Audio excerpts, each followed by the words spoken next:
చూస్తున్నారు. మీరు చూసేది మరేదో మేము పండించే మేము పంట దినుసుని మార్కెట్ తీసుకెళ్తున్నారేమో అనుకుంటున్నారేమో. కాదు. ఎందుకంటే డీకేపర్తి పంచాయతీలో మరి రహదారి లేక, బల్లుల మార్గం లేక, మరి మేము హాస్పిటల్లో చేరుకోలేక ఇలాగా ఒక్కొక్కరిని ఆ చనిపోయే వ్యక్తుల్ని డోలి మూతలు కట్టి 7 కిలోమీటర్ల దూరం నుండి మేము తీసుకురావడం జరుగుతుంది. ఎందుకంటే నైట్ మేము హాస్పిటల్ తీసుకెళ్లగానే విజయనగరం మరి మహారాజ్ హాస్పిటల్లో ఆయన చనిపోయారు. రాత్రి 1 గంట సమయంలో మేము తీసుకొచ్చి 7 కిలోమీటర్లు మోసుకొని తీసుకురావడానికి మాకు ఈ టైం పట్టింది. అయ్యా, ప్రభుత్వాలు ఉన్నాయి, మరి మీరు వెంటనే స్పందించండి. ఎందుకంటే మరి ఈ మార్మూల గ్రామానికి ఒక ఎస్టీ గిరిజన గ్రామము. మరి మేము బతుకున్నది ఈ లోకల్లోనే బతుకుతున్నాం. అయ్యా, మీరు వెంటనే మా గ్రామాన్ని పరిశీలించండి. మా గ్రామానికి రోడ్డు మార్గం లేదు, ఒక బ్రిడ్జి మార్గం లేవు. మరి అటువంటి గ్రామాలని మీరు వెంటనే స్పందించి మా గ్రామానికి రోడ్డు ఏర్పాటు చేస్తే మా కష్టాల్ని కొంతవరకు మేము హాస్పిటల్కి వెళ్ళడానికి కూడా మంచి మార్గంలో సదుపాయాలు కల్పిస్తారని మరి ఈ మధ్యనే మరి ఎంపీ గారు వచ్చారు. మరి కలిసి టప్పలనాయుడు గారు మా గ్రామానికి వచ్చి మొన్న లాస్ట్ మంత్ 23వ తేదీన వచ్చి మా కష్టాలన్నీ కూడా తెలుసుకున్నారు. అయ్యా, మరి మీరు వెంటనే స్పందించి మా కష్టాలన్నీ కూడా ప్రభుత్వం దృష్టికి తీసుకెళ్లండి అయ్యా. అలాగే మన విజయనగరం మంత్రి గారు ఉన్నారు, అయ్యా శ్రీనివాస్ గారు. అయ్యా, మా గ్రామానికి మీరు చూశారు, మా కష్టాలేంటో తెలుసుకున్నారు. మరి మీరు కూడా మా గ్రామానికి వెంటనే స్పందించి మరి మాకు రోడ్డు సౌకర్యం కల్పిస్తారని మరి మీరు మా కష్టాలన్నీ కూడా మీ వల్ల కాకపోయినా మరి సీఎం గారి దృష్టికి తీసుకెళ్లండి.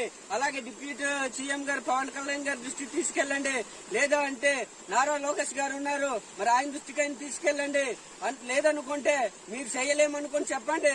నేను ఏ విధంగా అయినా మరి సీఎం గారి దృష్టికి నేను తీసుకెళ్ళడానికి కూడా ప్రయత్నిస్తాను. అయ్యా, మీరు ఉన్నారయ్యా, మీకోసం మేము ఎదురు చూస్తున్నామయ్యా. ఎందుకంటే మీరు చేయగలరు, మీరు అనుకుంటే సాధించగలరు. మాకు గిరిజన గ్రామానికి రోడ్డు వేయాలంటే పెద్ద కష్టమేం కాదయ్యా. 7 కిలోమీటర్లు, అది కూడా కొండలు కాదయ్యా, ప్లేన్ లోనే ఉంది, సింపుల్ గా అయిపోద్ది. అయ్యా, మీరు దాన్ని తలుచుకుంటే మీరు దానికి ఎంత పని కాదయ్యేది. సుమారు మా గ్రామానికి మీరు వేయాలనుకుంటే ఒక 3 కోట్లతోటైనా రోడ్డు వేయగలరు సార్.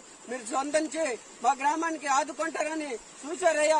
మరి ఆయన వయసు ఎంత కాదు, 25 సంవత్సరాలే. ఆయన చనిపోయిన భార్య ఉంది, ఆయన 2 పిల్లలు ఉన్నారు, ఇప్పుడు ప్రెగ్నెంట్ తోటి ఉంది. ఇప్పుడు ఆయన పరిస్థితి ఏంటి?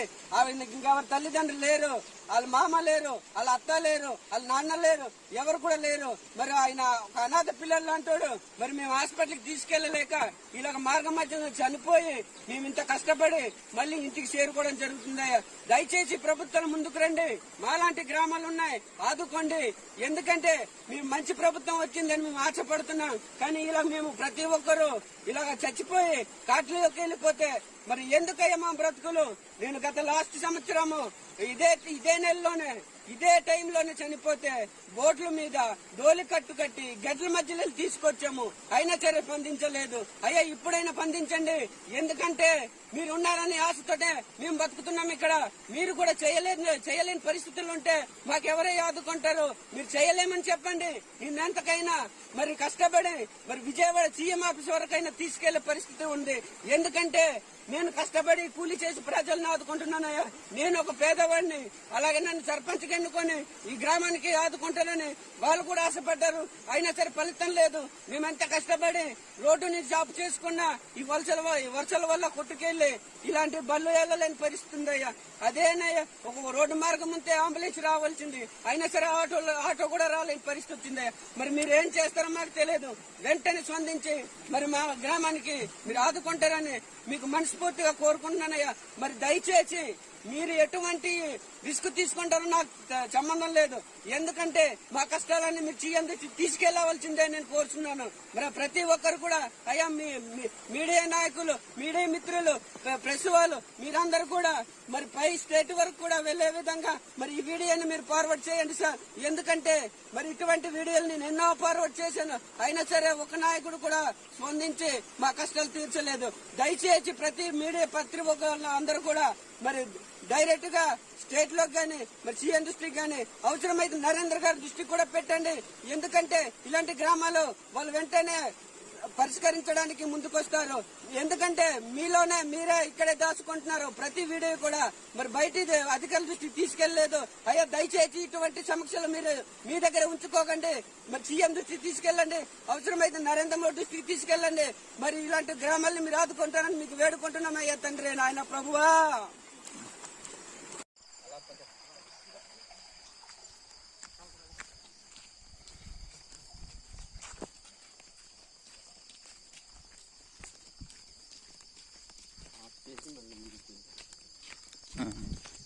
రెండు గీతలు వస్తారు.